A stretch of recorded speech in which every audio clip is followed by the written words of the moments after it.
सिंधी अदब जी दुनिया में शामिल कयूं था एक खूबसूरत तहरीर असीं कहिड़े क़िस्म जा माण्हू आहियूं। ज़िंदगी भी अजीब फ़लसफ़ो आहे।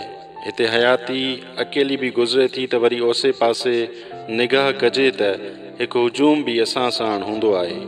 माइट, हमजमायत, दोस्त, संगती साथी, अज़ीज़, सिख्या ॾींदड़, गॾु नौकरी कंदड़, मतलब हर क़िस्म जो इंसान असांजी हयातीअ में अचे थो, असां साण वक़्तु गुज़ारे थो ऐं पंहिंजो मुदो पूरो करे थो। हयाती गुज़ारण जे उन अरसे में असीं कॾहिं कॾहिं कंहिंखां घणो कुझु पिराईंदा आहियूं ऐं कॾहिं कॾहिं त असांखे हिकु सिट भी सम्झ में कोन ईंदी आहे। ज़िंदगी जिते साथ जो सबक़ ॾिए थी, उते कॾहिं कॾहिं जुदाईअ जी मौसम भी साम्हूं अचे थी।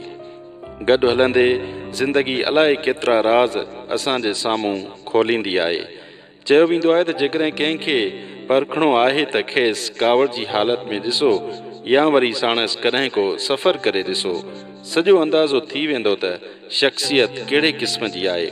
इंसान अकेलो भी सफ़र करे सघे थो, पर जेकॾहिं खेसि रफ़ाक़तुनि जी दौलत नसीब हुजे त चयो वेंदो आहे त हयातीअ जो सफ़र सोलो बणिजी वञे थो।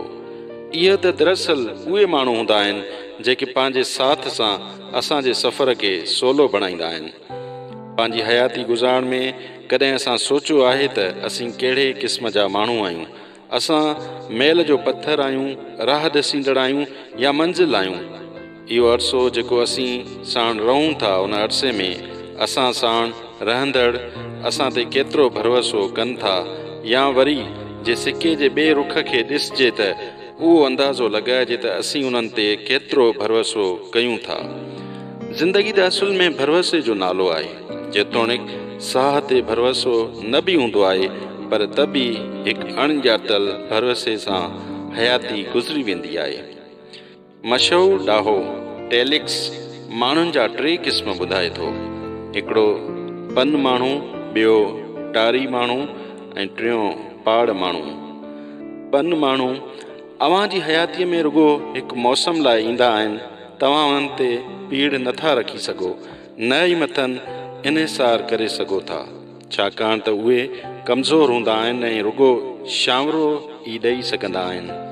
ही माण्हू पननि वांगुरु हूंदा आहिनि, रुगो पंहिंजी ज़रूरतुनि जे करे मौजूदु हूंदा आहिनि, ऐं जीअं ई अव्हां जी हयातियुनि में गरम या थधी हवा लॻे त छणी पवंदा, तव्हां उन्हनि ते कावड़िजी नथा सघो, छाकाणि त उहे ईअं ई हूंदा आहिनि। टारी माण्हू कुझु अहिड़ा माण्हू बि हूंदा आहिनि जेके असांजी हयातियुनि में वणनि जी टारियुनि जीअं ईंदा आहिनि।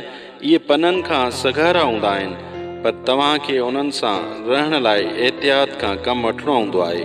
इहे केतिरियूं ई मौसमूं साण हूंदा आहिनि, पर जे अव्हां हिकु बि ख़तरनाक तूफ़ाननि खे मुंहुं ॾिनो त थी सघे थो त अव्हां उन्हनि खे विञाए छॾियो। घणो करे हालतूं ॾुखियूं हुजनि त उहे भॼी पवंदा आहिनि, जेतोणीकि पननि खां वधीक सघारा हूंदा आहिनि। उन्हनि खां विञाइण खां पहिरीं या मथनि पंहिंजो पूरो पार विझण खां पहिरीं संदसि चकास करियो। घणनि मिसालनि में हू घणो वज़न खणी न आहिनि सघंदा, पर वरी बि तव्हां मथनि बिगड़जी नथा सघो। हू त बसि अहिड़ा ई हूंदा आहिनि।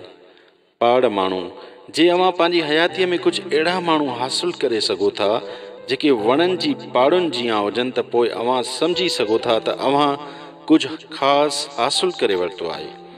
वणनि जी पाड़ुनि जीअं इहे लभझण में ॾुखिया हूंदा आहिनि, छाकाणि त खेनि नज़र अचण जो को शौक़ु न हूंदो आहे। संदन कमु रुगो उहो हूंदो आहे त तव्हांखे मज़बूती सां झले बीहनि ऐं हिकु सिहतमंद ख़ुशगवार ज़िंदगी गुज़ारण में मदद कनि। जे अव्हां सोघारा थियो था त इहे अव्हां लाइ ख़ुशि आहिनि। हू सदाईं हेठाइनि ते रहंदा आहिनि ऐं दुनिया खे इहो ॼाण न ॾींदा आहिनि त हू को हुते मौजूदु आहिनि। ऐं जे अव्हां कंहिं तूफ़ान में लंघो था त इहे अव्हां खे मज़बूती सां झलनि था। संदन कमु अव्हां खे सघारो बणाइणु आहे। खणी छा बि थी पवे हू ईअं कंदा। इहे अव्हां खे खाधो ॾींदा, पाणी ॾींदा ऐं ताक़त ॾींदा।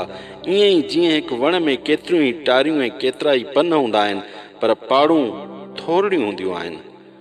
पंहिंजी हयातीअ ॾे निहारियो, तव्हां वटि केतिरा पन, टारियूं ऐं पाड़ूं आहिनि, ऐं अव्हीं ॿियनि माण्हुनि जी हयातीअ में छा आहियो। पन आयो, टारियूं आयो या पाड़ूं आयो।